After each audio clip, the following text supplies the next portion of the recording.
Thus far. This will be a tough 3rd and 18. Now the throw on 3rd down, knocked away and incomplete. Certainly looked like they were getting ready to convert there on 3rd down, but what an effort to get his hand on that one, knock it away, and brings up a 4th down decision. And here's Morstead now as he sends this one away. And they will get to this one and down it at the 13-yard line.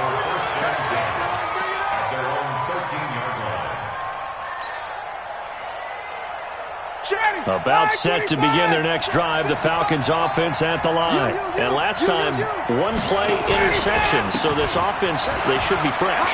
That's a good way of putting it. And I can't wait to see what they decide to do with play calling, because a 1-play drive where you throw an interception, a lot of people think the very next time out, run the football, don't give them a chance. Maybe play action. I think maybe you go play action, show your quarterback, get a little confidence in him, and let him fling another one. The tally there, -2 yards, brings up 3rd down.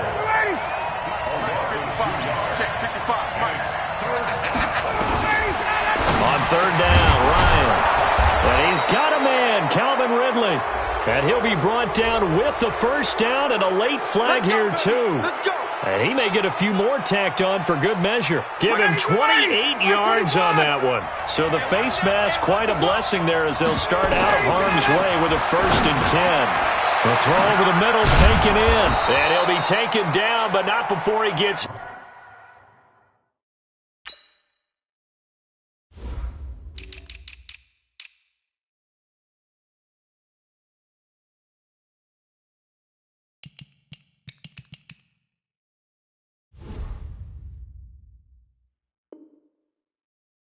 into enemy territory. It's a gain of 10. 1st down, Atlanta. So signs of life in what's been a dormant offense in this second half. Here's 1st and 10. Ryan. They'll set up the screen to Smith. And this one goes nowhere. Losing yardage on the play back at the 46.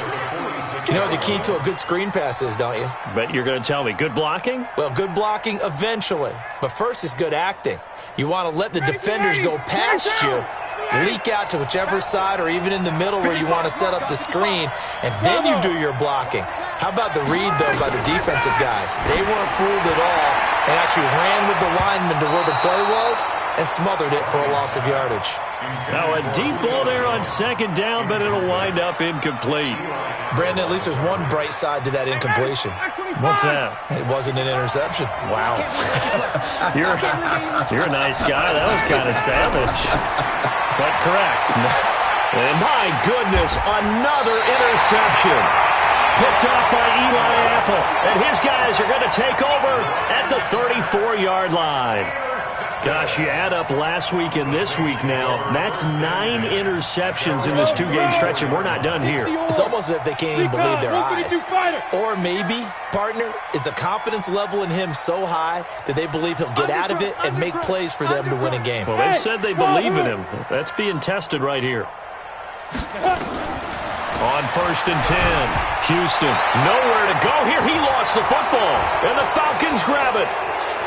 And this is going to be brought back. It's a scoop and score for the Falcon TD. And a big turning point here in the second half, Charles, after that play. All you're trying to do is change momentum, flip things around for your team. You're just trying to take the ball away. How about when you take it away and score? That really changes things. Here's Ryan. And he will get into the end zone to extend the lead by 2 more. And you can bet they're preaching 2 hands on the ball here as the kick's away following that fumble return. This is fielded a couple yards deep. And he probably should have stayed in the end zone as he'll muster a return up to only the 14-yard line. Well, conventional football 101, tells us if you don't get it back to the 20-yard line on a kickoff return, that's a disappointment. But some of these team special teams coaches, with approval by the head coach, they give them full authority to go ahead and bring it out and try to be aggressive. Almost what we call the green light, red light theory. Green light means go, red light means stop. Looks like he had green on that play. 12 yards there, good for a Saints first down. Boy, he does it at a high level, doesn't he? Because when I watch him, I think of his vision. Straight ahead, peripheral. Also has that sense of where holes are going to be before they actually open. I think that helps set him apart from many of the other backs in the league. Now a deep ball here, hauled in just past the 50. A really good pickup of 28 yards. Some good games going on in the early window. This might be the best of the bunch. Hey, Haywood! On first down, Houston. And that is caught on the right sideline, but out of bounds, says the line judge. The throw took him a little too far at second down. You got a young quarterback, maybe that's just an example of a growing pain for him. I think you're right about that, because when the game starts to move fast and it moves quickly on him, a lot of times they fall back on what they know best, their arm. He's slinging it on this one. Had a wide open target, but didn't have the proper footwork to increase his accuracy.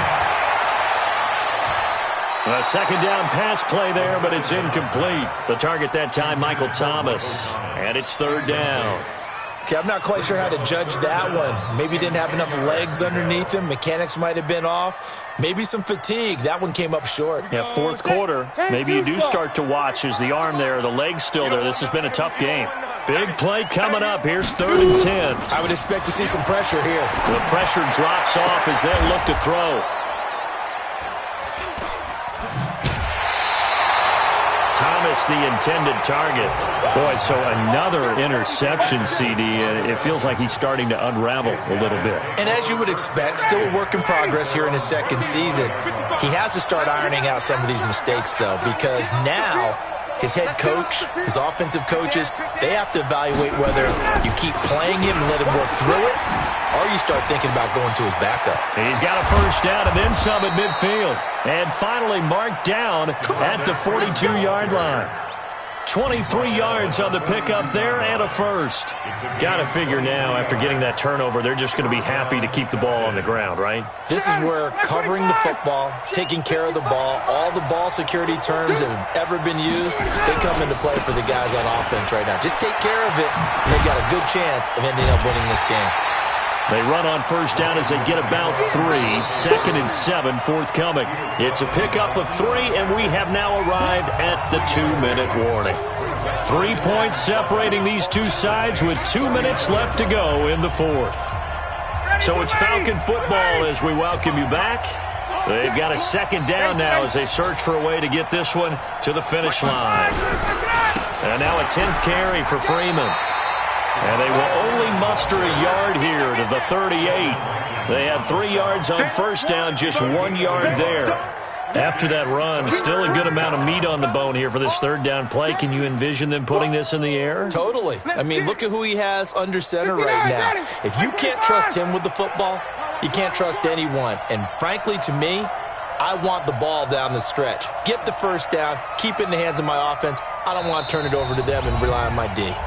Now the Falcons going to use one of their timeouts as they'll talk it over here before what will be an important third down.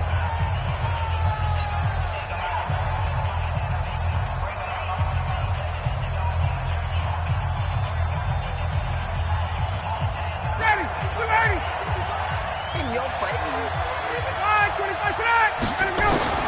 Ryan to throw. And look at this. They get the turnover they needed. It's intercepted. Chauncey Gardner-Johnson with a pick. You got the slim lead late and the football, so why are you throwing it there? Remember during the year when we asked one of the head coaches, if you're in this spot, why would you throw the ball? And he talked about trust in his quarterback and trust in his offense. Still. And then at the end he kind of went, yeah, not really. And he can't get a throw away. He's taken down. Grady Jarrett in there to take him down, and the clock will roll.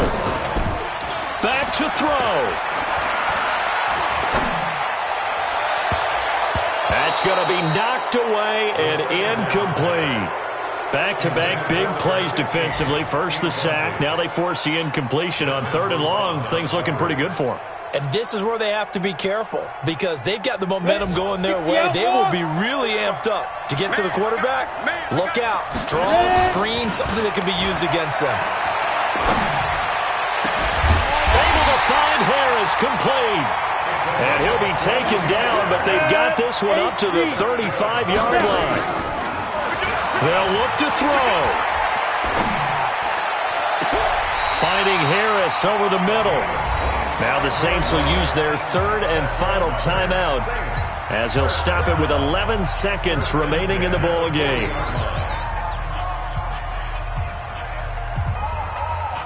So now one of the biggest kicks of the night is forthcoming.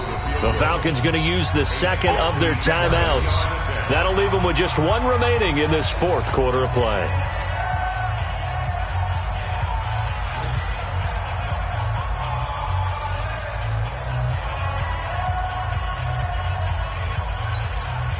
Ready. 70, Indy. Hey, Sam on. Hey, high 7.